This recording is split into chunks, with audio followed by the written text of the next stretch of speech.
So thanks, Dan. Hey, everybody. I'm Namrata from Intel and from the CG group.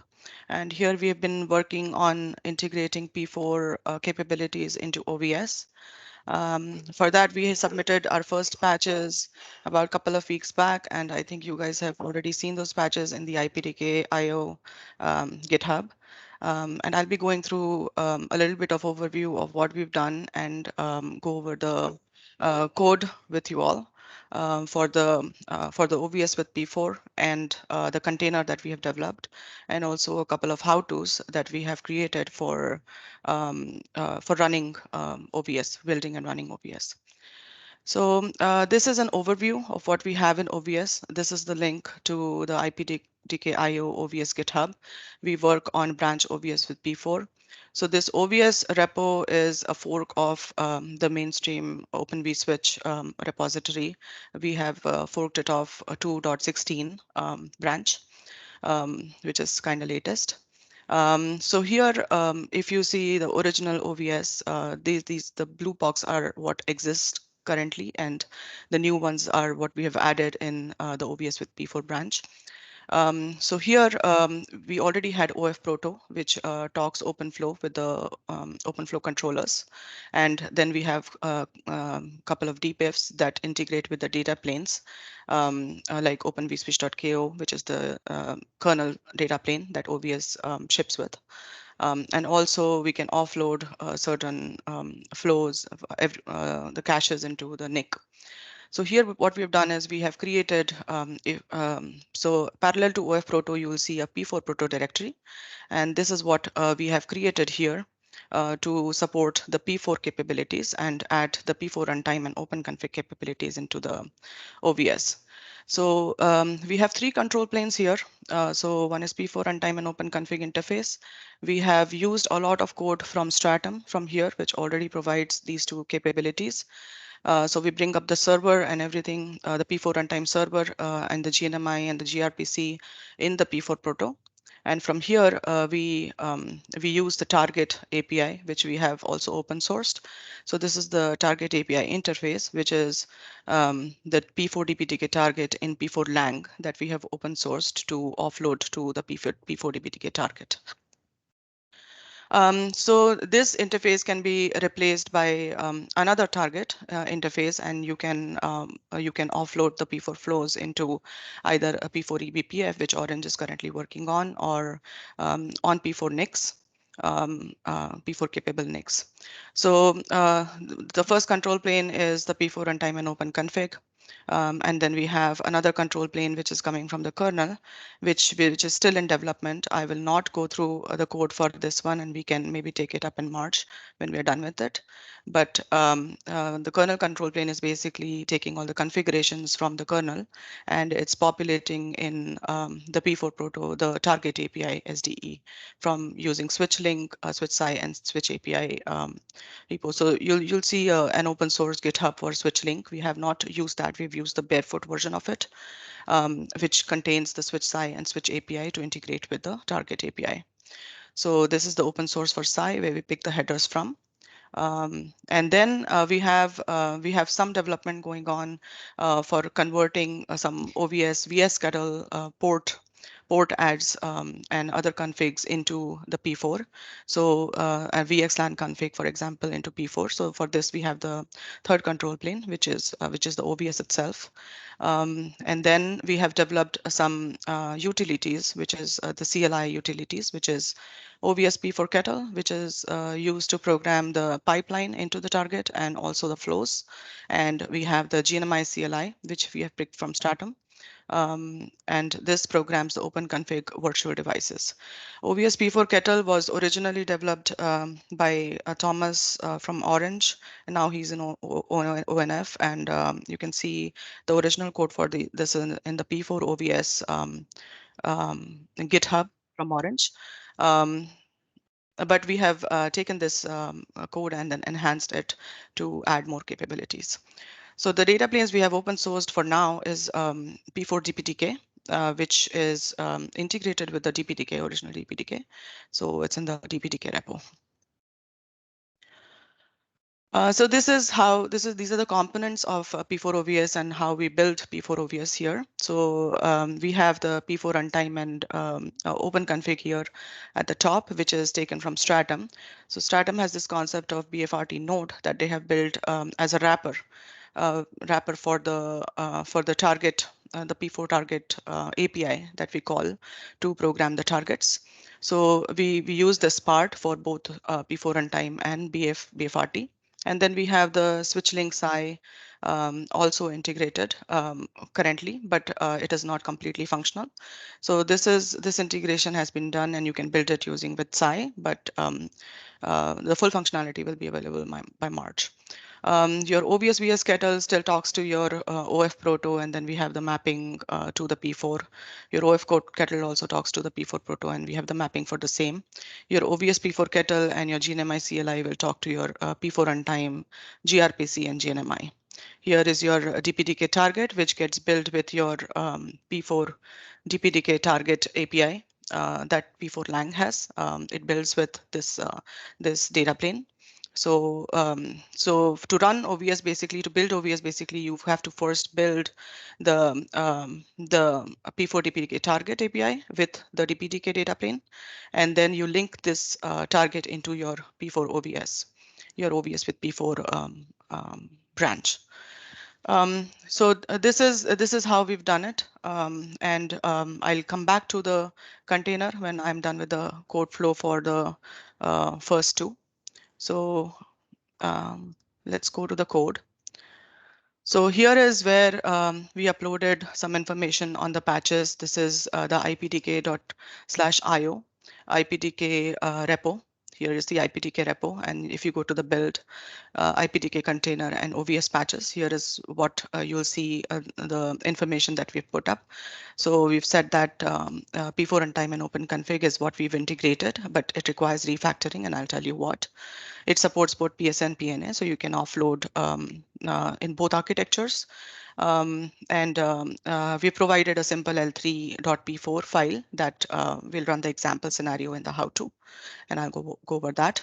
The kernel integration, the kernel control plane has started, and what we'll support is the VXLAN L2, L3 forwarding and ECMP routing.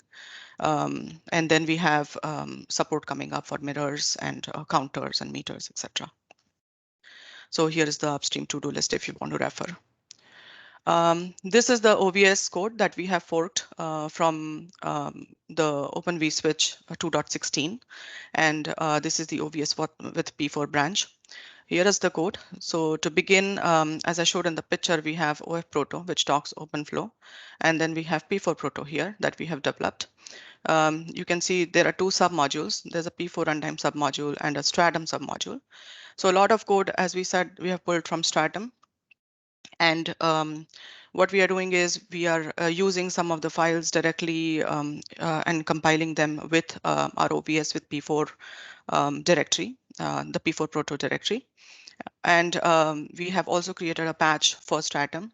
So the idea is to basically take all these changes and create a branch on Stratum and put all of these changes over there, so the code becomes cleaner later. So that's the refactoring that we have to do. Going to the P4 Proto directory.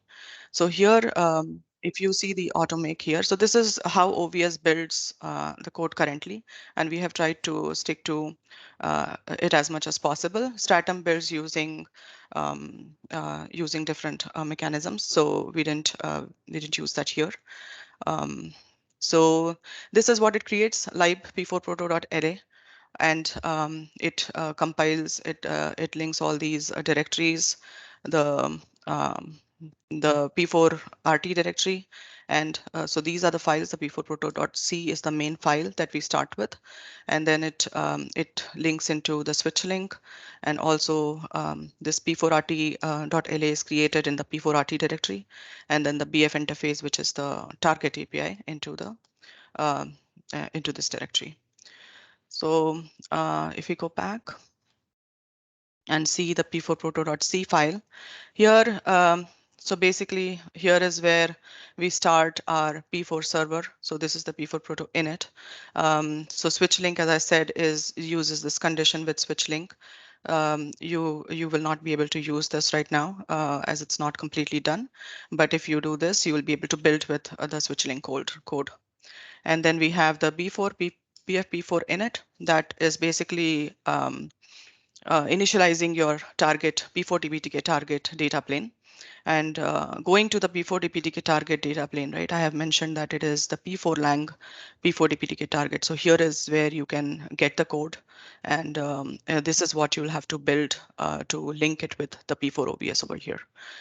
So this function will eventually call the function in the P4DPTK target, and it will initialize the backend.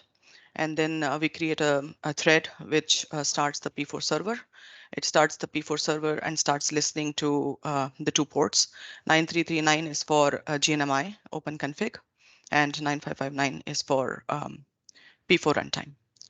So this is the main file, pretty simple.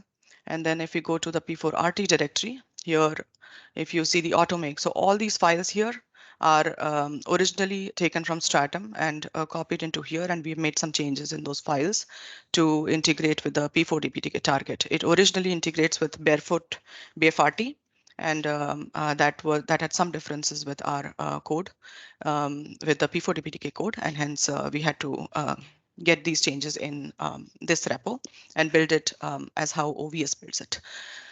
So the plan is to take all these files and to integrate with Stratum eventually and create a branch, as I said before.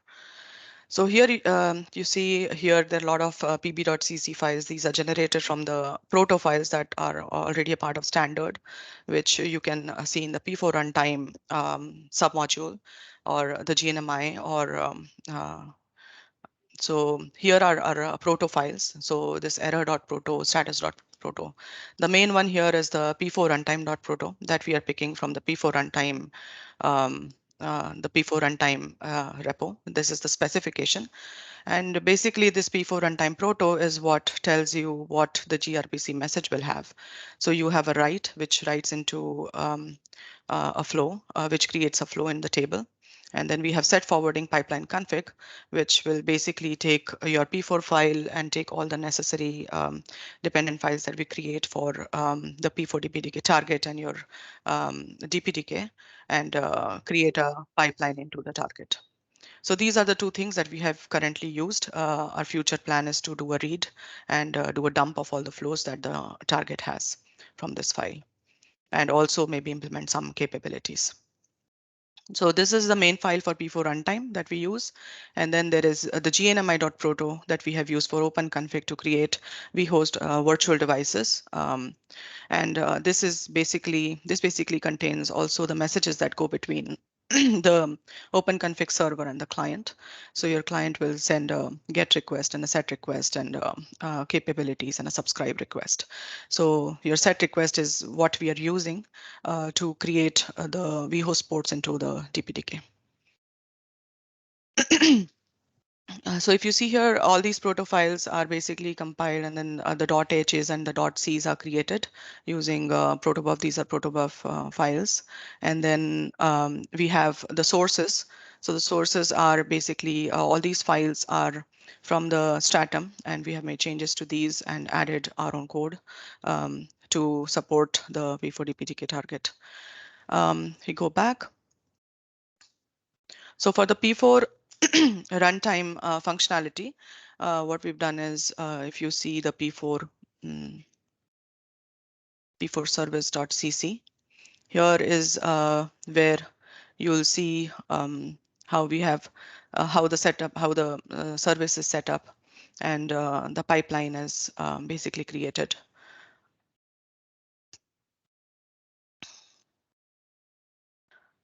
Yeah, so set forwarding pipeline config is basically you call to, we are calling to create the pipeline in the target. And then there is a write function as well. Right now we are not using the get forwarding pipeline, but it will be used. And then we're doing, there should be a write as well.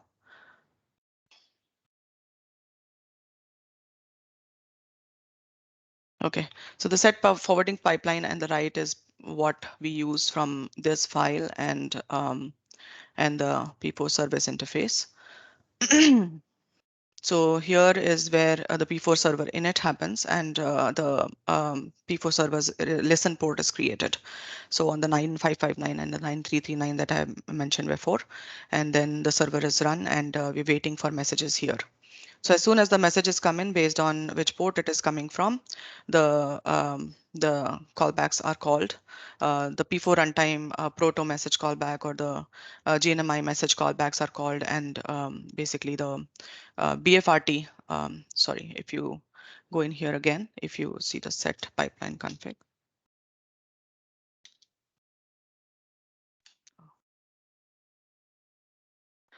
Just give me a second to scroll through, and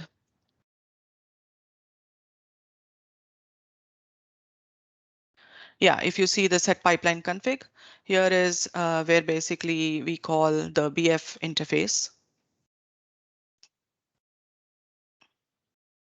here.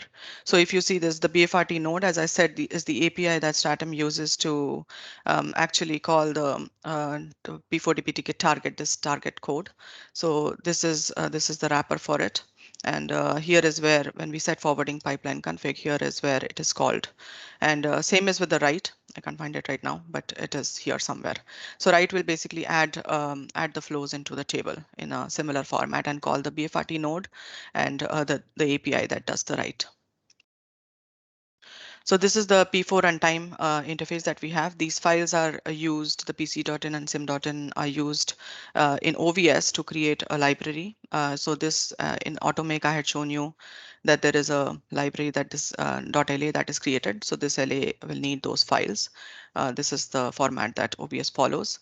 And then for OpenConfig, we have these four Yang pass tree. So what Stratum has done is they have written C++ code for the pass tree, the port, the CLI that we have, and how it parses the Yang file. So there's no actual Yang file present here, but we have the hard-coded tree here that takes in the config and parses it. And then we have the config monitoring service. This will take the chassis config file. So this is the chassis config file that Stratum uses. I'll go over it in a bit. And this config file, what it does is it creates some internal structures in OVS. And then when the command, when the GNMI CLI command comes in, the port is actually created. So this is all the setup again for the config, and then push saved chassis config is for reboot. Push chassis config is for, again, this BF chassis manager is called, and we push the config file on the SDE and create all the internal structures. So right now we are supporting 15 ports. If you go back to the top level, P4 Proto and then OVS, I can show you an external. In external, if you see this is the chassis config file that we have created for the DPDK backend. So these are the singleton ports, NetVhost 0 and NetVhost 1.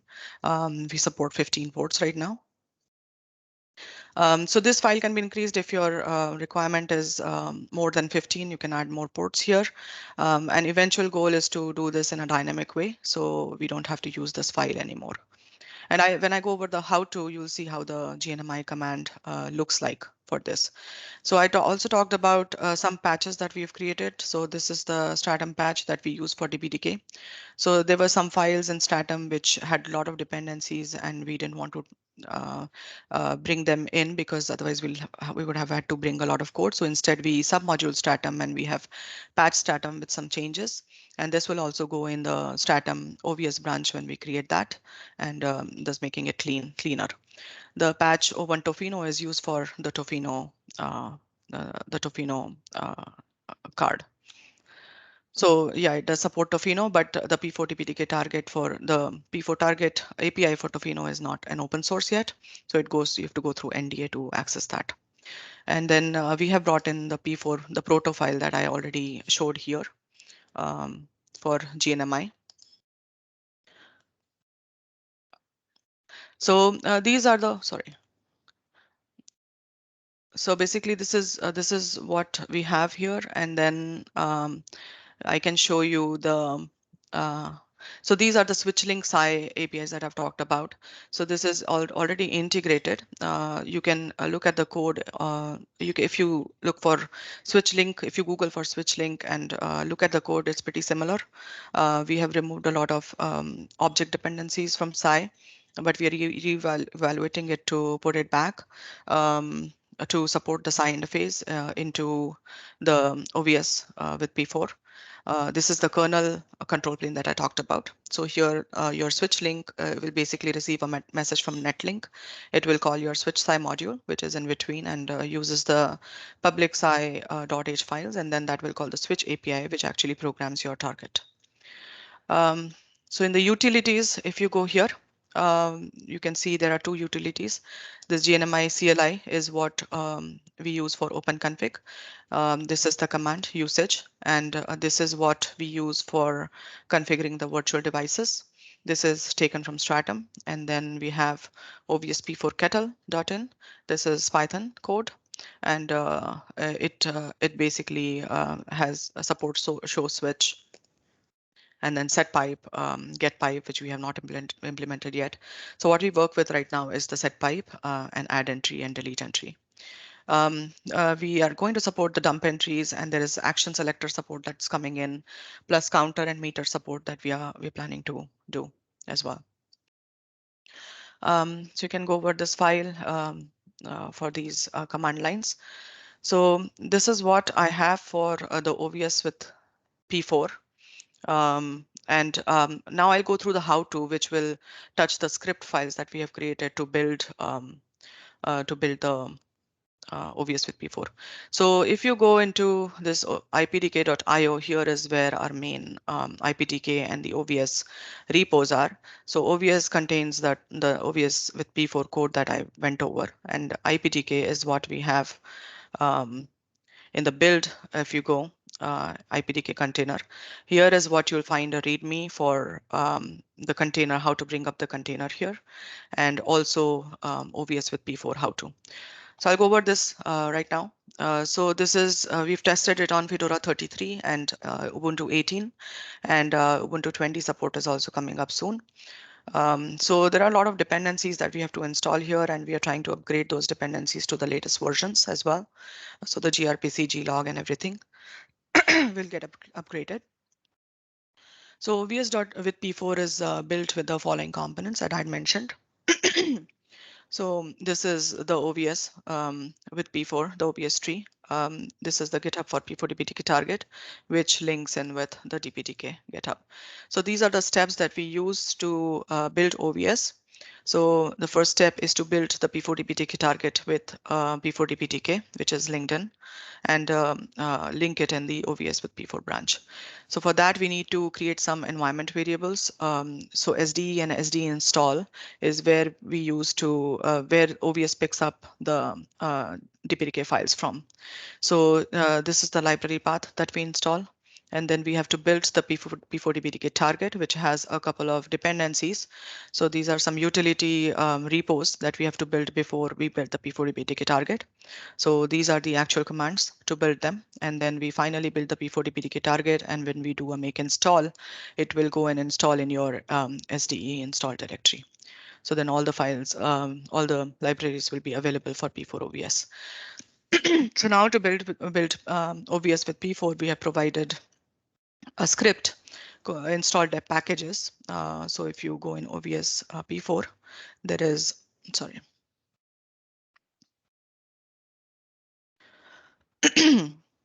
So there is this install dev packages script that we have created. So this should be run first to install all the dependencies for P4 that are needed. So this will install your gflags, glog, epsil, all of these dependencies, protobuf, gRPC, and JSON to run your OVS with P4. And then there are two ways to build it. We have provided a script, which is build OVS, and that takes your SD install path and the install directory path here. So if you go here and look at the build p4ovs.sh, so this basically, okay. Yeah, so this calls the P4 OVS environment setup and then applies stratum artifacts. So this is basically we are applying the patches that I showed you to the stratum, and then fixes some paths. And then this is from here, the actual OVS build process starts. So boot.sh, for those of you who have worked on OVS, they know it pretty well. And then we have a configure with P4TDI, which takes in the SD install path, the SD install. And then we do a make clean, make install, just like OVS. So after this, once you have built and installed, then you're ready to run OVS. We provided an uninstall the packages script in if you want to uninstall the packages. So the run P4 OVS script will you need to source the environment. This is the script that will set up your environment, and then you set up the huge pages for DPDK because we are creating the vhost ports into DPDK, and we have that as a target. And then if you have any stale vhost user ports, if it is a rerun, then you need to clean up before you start P4 OVS again. The fifth step is to remove all the stale configuration that we had already to make a clean start and remove everything that if OVS was running previously, you remove all these stale files. And then you start with creating the OVS DB server. This will run your OVS DB server and your OVS vSwitch-D. This will run your vSwitch-D process, which has your P4 capabilities in it now. So at this point, you should be able to see these two processes running if you do a P4 PS and look for OVS. And then, so your OVS is running at this point. Now we can start configuring it and create the example scenario. So this is a simple example scenario that we have provided, which is OVS is in the middle running on the host, and then we have VM1 and VM2, and we run a ping between VM1 and VM2, and we program the rules in OVS that switch the traffic between VM1 and VM2. So the prerequisite here is you should have VM QCOW to image to create this VM, and then your OVS should be running from the above three steps. And there's a section 5 below, which uses the P4C compiler to create your dependent files. So when you have a simple L3.P4, so this is the simple L3.P4 that we have used. You can find it in build IPDK container example, simple L3.P4. So this is the file that we have used, a very, very simple file that enables us to run this target. If you see this table, IPv4 host, the key match is IPv4 destination address, and the two actions allowed are send and drop. So your send action is basically sending it to an egress port here. So this is what we are going to program into the target. So now you have cleaned up with all the previously created vhost ports, and you're ready to add your two vhost ports using your GNMI commands. So this will run. This is basically going to be the GNMI client, and it will send a message to your P4 runtime server on your OVS with P4, and it will create your GNMI the vhost ports.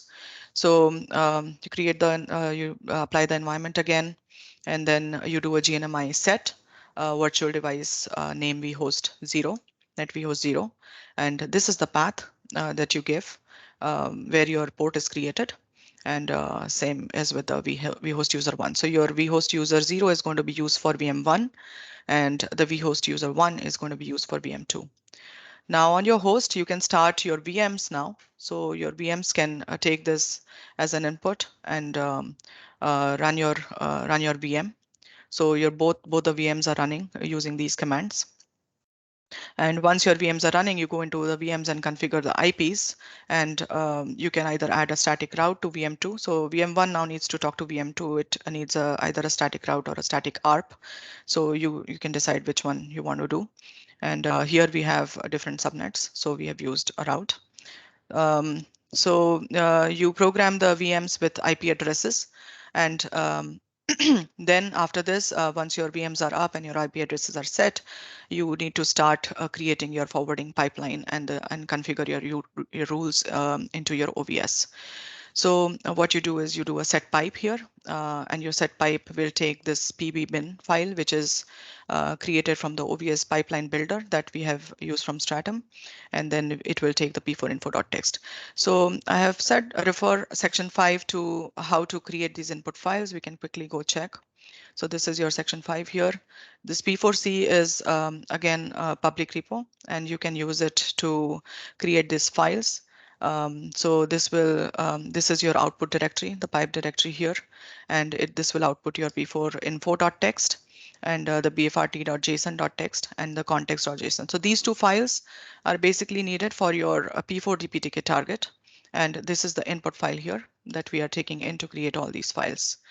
And then we use the OVS pipeline builder. This is used by Stratum. What this does is it combines the BFRT JSON, context.json, and your bin file, the DPDK bin file into and create a simple L3 pb.bin file for your DPDK target. So when these files are created, you can easily set your pipe using this bin file and the p4info for your OVS. And then you can configure the rules using add entry into the table that we saw, the simple L3 table, which takes the destination address as the key match, and then the action is sent to 0. So we are configuring a rule which says that your VM1 should send the traffic to VM2, and your VM2 should send the traffic to VM1. So after this, when you ping from VM1 to VM2, it should go through your OVS P4 pipeline, the DPDK P4 pipeline, and then your ping should be successful here. So this is what I wanted to go over for the repo that we have created. Now we have also created an IPDK container. This is sort of a development container that creates the complete development environment for anybody to work on. And it can also run the VM to VM scenario, but now instead of OVS running on the host, now OVS is running in the container here. So if you go through this README, you will have the instructions to how to start. So I'll just go over these files. This Docker file is the first one that we have to run the container. So this will basically install all your dependencies and copy all the required files into your container. And then we have provided a make file. Here in the make file, you can see there's a build NC that we use to build the Docker, no cache. So this will bring up your Docker, and it will create a Docker prompt when you run this, and when you run the make volume. So what make volume does is it creates the shared directory between your container and your host for your vhost ports to reside. So now when you do a GNMI add here, you will basically be creating this port under temp in the container, but it will be a different directory in your host. So the other commands, utility commands that we provided, Docker push is when we are going to push this into the Docker hub. If you see the scripts, the first script that we use is the start OVS. What it does is this, it will get the P4 OVS repo into the container. It will build the P4 SDE for you. It will install the dependencies, the dependency file in the P4 OVS that we saw. And then it will build P4C. So your P4C is also available within your container, and then it will build your P4 OVS. So there are utility scripts that we run here, which is get P4 OVS repo, build P4 SDE, install, build, and finally we have the user run the OVS manually. So the scripts file here is what your utility scripts have. So this is your get P4 OVS repo. For example, it will clone your P4 OVS and switch to the OVS with P4 branch. And then this build P4 SDE is going to clone all the dependent repos and the P4 target repo, and then it is going to build everything in the container. Same is with the P4C. It picks up P4C from the GitHub, And after that, what we do is we set up the huge pages. So after doing all these steps, you will get these steps are all automatically executed when you do a make volume, and you get a container prompt. And after you get the container prompt, then you need to set up the huge pages here manually, and you can just run this script and set up the environment, and then execute the run OVS script, which I had shown you before, how we run OVS, how we start the OVS DB server and the OVS vSwitch T. At this point, your OVS will be running. So if you go to the top level, your examples should have your simple L3, the P4 file that I've shown before, and the conf file. So this conf file basically is an input to your OVS pipeline builder, and it picks up these files to create your pb.bin file that you give in your setpipe command. So this is what this README has, where you build the IPDK container. First, you bring up your IPDK container. You have to set all the proxies before you start running this script. So there are a couple of files that you edit, and you have to set up your proxies correctly. And then you do a make nc and make volume to create the container. And after this, you should see a prompt. This is your container ID as displayed, and in the command docker ps -a. So your Docker is up and running, and you're inside the container. After this, you need to start your you need to run your start p4ovs.sh, which will clone all your packages and build everything for you. And then you set up the environment, set up the huge pages, and then run OVS script. So this will get your OVS up and running. If you do the ps-ef command in the container, you should see the OVS DB server and the OVS vSwitch running now. So again, just like how we had the VM to VM scenario for OVS with P4, now we have the same scenario running when OVS is running in the container now, IPDK container. So you again need the same VM QCOW images, and your container in the section 1 should be up and running. These are the prerequisites. And so for the cleanup here, this is what you do on the container. You use this directory. This is the shared directory for your vhost port. So if there are any stale ports, you'll have to delete them. And then this is the directory that is shared on the host. So this is what you'll use on the host to it's the same thing. If you delete one, it will get deleted from the other, but you can use either of them. So second is then we set up our environment here before the SD paths that I had shown before that we have to set up. And then you execute your GNMI CLI command. Your OVS is running. The GNMI CLI is going to act as a P4 OpenConfig client, and this is going to create a virtual device for your P4 DPDK target. So here on the container, your virtual these ports come up as vhost user ports, user 0 and user 1, and these are shared with your host in the following directory. So when you bring up your VMs now, you just replace the earlier path with a new path for the vhost user port and bring up your two VMs. After your VMs are up, you can configure ARP or route and configure the IP addresses into the VMs. After that, you have to set your forwarding pipeline and the config rules exactly the same way as we did with the OVS running on the host. You do a set pipe here, and then you configure both the rules for the VMs, for VM1 to VM2 and VM2 to VM1. And when you ping after that, you will see the traffic flowing. So again, everything the P4C is already provided here in the container, so you can generate all your files from the example files that we have provided, and I've listed the helpful references. So this is what my third slide was. So this is the IPDK container that I just explained. So here P4OVS is running in the container with the IPDK stack with the P4 DPDK target, and your two VMs are connected using vhost ports. These are certain how-tos and the Docker file, the container build scripts, and the P4 file that I've just shown. So this is what we have done so far. And so for what we have implemented so far, it is P4Runtime and OpenConfig interfaces. And then we have done 2 CLIs, which is OVS P4 Kettle and GNMI CLI. We have kernel control plane repos integrated, but they are not used yet. And then we have built the IPDK container. And the support we've added is for P4BTK and the Tofino backend. For future, what's coming up, and anybody is who is interested in contributing this project is welcome to ping Dan or me, and we can talk further on how we all can collaborate on this. So this is what is the future.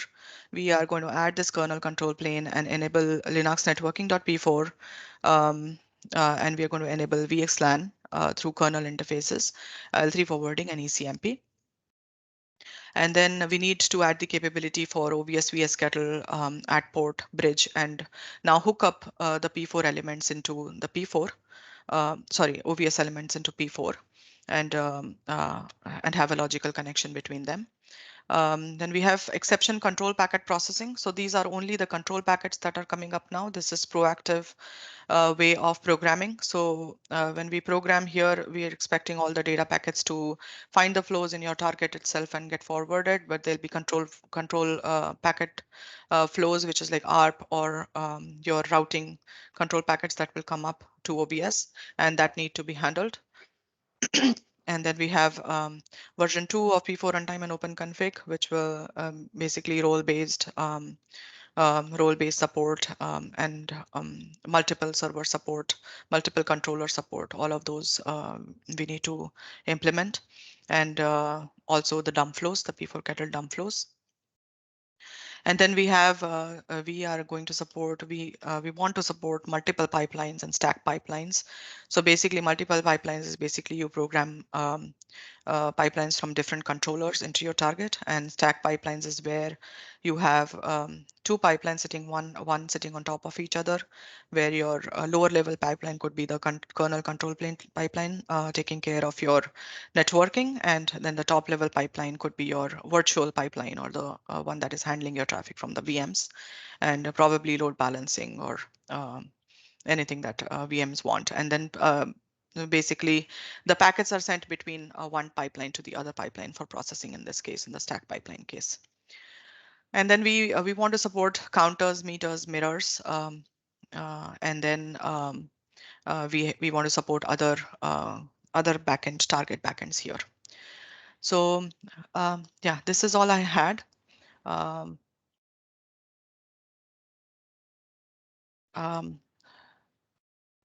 This is all I had for today for the code walk and a general know-how of what we have done in these patches. And Dan, do you want to? Should we take questions now? Yeah. If anyone has any questions, just jump in or post them into the chat. Yeah, so just for the introduction, I have the P4 OVS team that is working on this project here. Some people from the team have joined. I want to introduce Suresh, who's the other lead for this project, and then Sandeep, whose name you would have seen for the commit, for the first OVS commit, and yeah, and then we have Nupur Utarwar. So she's also working on this project now. So you feel free to contact any of us or Dan or Deb if you want to collaborate with us and if you have any questions after this presentation. Okay, any questions?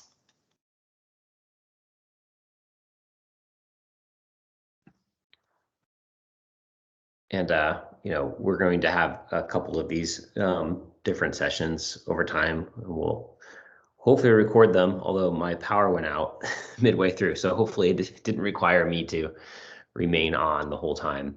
But we'll record these and start to build up a good amount of documentation. And as we going back to that list of future things, as we start to fill out some of the functionality and get closer to being able to push the patches back to OVS. we'll probably do more updates just so people can have access to where we're at and how we're progressing.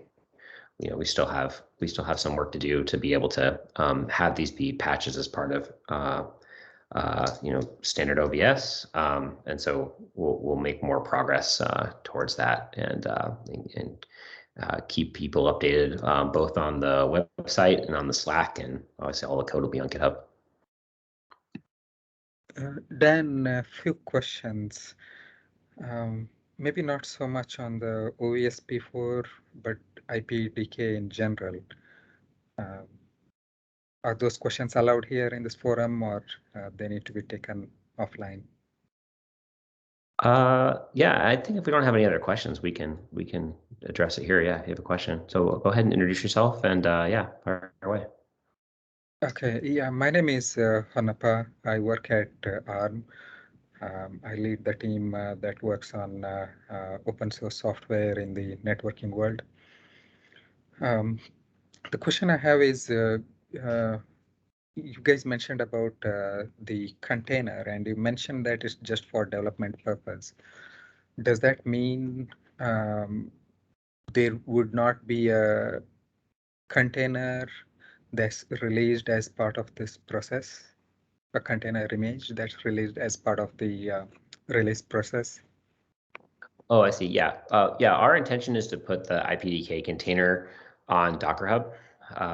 We haven't done that yet, but the script there is to have a container. Now, the intention of that container is to make it easier to download and try P4OVS and some of the configuration that we have around IPDK, like setting up the hypervisor and stuff like that. So it's more of a container of convenience. And as we add some more of the recipes together, our current thinking is that we would go and just continue to add functionality to that container. But we've been having some thoughts around maybe we want to containerize each of the recipes as well. So, but that's our current trajectory, and we just have to decide if we're going to have one container to make it easier to just get everything in one bundle, or if we're going to have multiple containers and then have some mechanism to deploy them together in sort of maybe a more traditional containerized environment. So that is part of IPDK is generating these containers so that people can go and download them. You saw all the different steps that Namrata had to set everything up.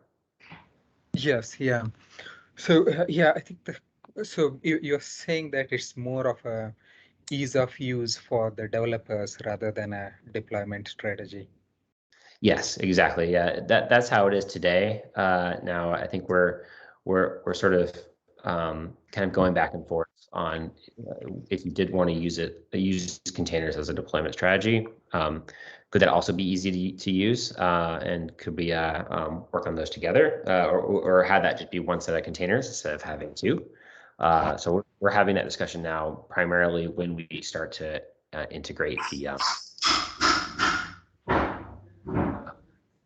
Oh boy, someone just fell or something. To integrate the storage recipe, which is something that we're working on right now. Okay. Okay, good. Yeah. But yeah, I see that there's a Kubernetes recipe as well being created. It would be good to understand how the deployment looks like in that recipe. Yeah. So and that recipe is more about separating the Kubernetes infrastructure from the workload or the business logic inside. Yeah. Okay.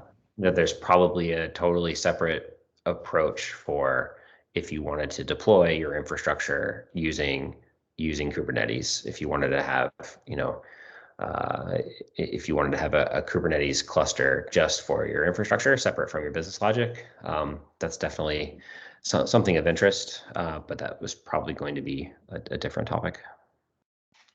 Sure. Thank you. That's all I had from my side. Okay, and then there was a question about which architecture we use. We use PNA and PSA in OVS, but we're using PNA primarily for the use cases that we have inside of the vSwitch, because the vSwitch functionality has just been added to PNA really recently. Oh, Nirmata already answered. Sorry, thanks. Hello, Maxime Coquelin from Red Hat. So I saw in the last slide that you have some features that you are working on, like adding support for OVS VS control and also OpenFlow to P4 translation. Are these features, do you expect to your P4 VS Code to be merged before these features are implemented, or when you will have all these features implemented, you will start an official upstream process, I would say?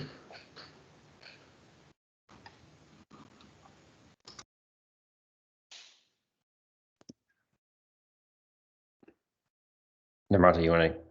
Yeah, sorry, I didn't get the question. My connection is not that strong. If you got the question, Dan, you can answer it. I think you were asking about the sort of will these features be done before we submit back the patches? Is that what you mean? Yes, exactly. Okay. I don't know. I think that some of those features, including the sort of the bridge in the middle of the picture, where we bridge from OpenFlow to P4, are not really architectural, and I don't know yet if that's entirely necessary to do the submit back. The submit back, the things that are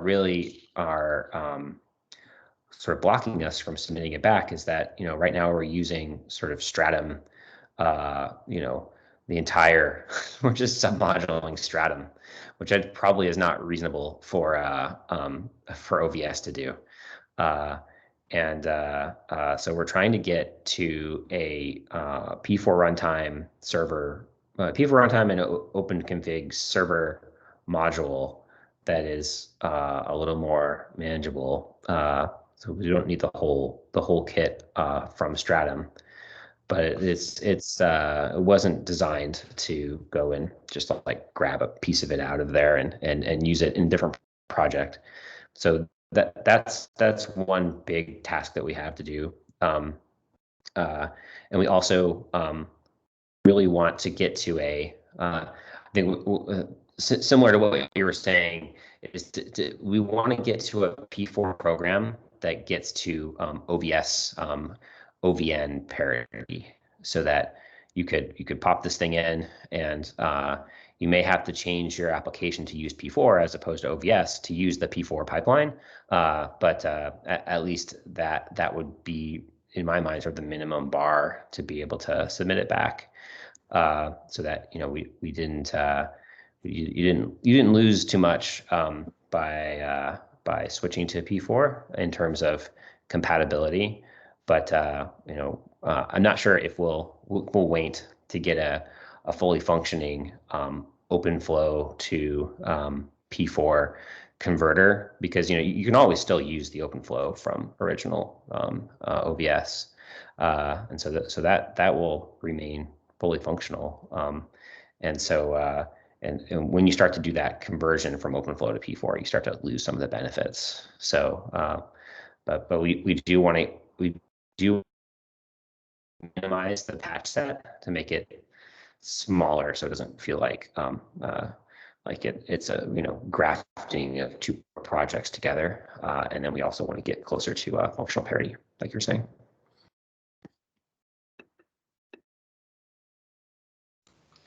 Okay, thanks for your reply. Yeah, so because if I look at the first pull request that has been done, it is hard to me to see what part of OVS are currently reused, and so I think that makes it difficult to be accepted as is, and so that was the purpose of my question. So I think if OVS VS Control was supported to create port and bridges, it would help a lot. Right. Oh, I see. And Oh, ports and bridges. Yeah, we definitely want to do that and get that working. Yes. yeah, 100%. ports, bridges, mirrors, VXLAN is all we are going to support from OVS configuration. Do you think that that satisfies the requirements of OVS, ports, bridges, mirrors, and what was the last one, Namrata? VXLAN? VXLAN, yeah.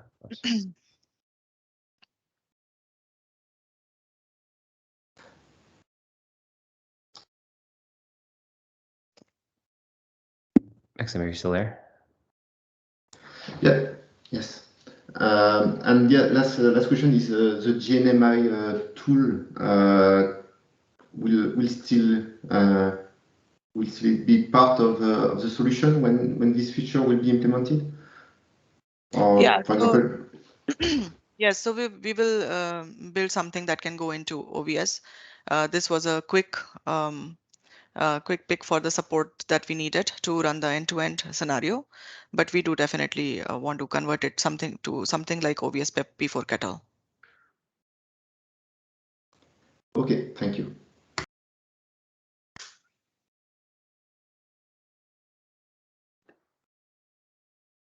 Cool, thank you. And any more questions or discussion, we can handle it through Slack or through email or whatnot, and through the GitHub. And yeah, we'll keep providing updates where possible. So I'm going to try to stop the recording and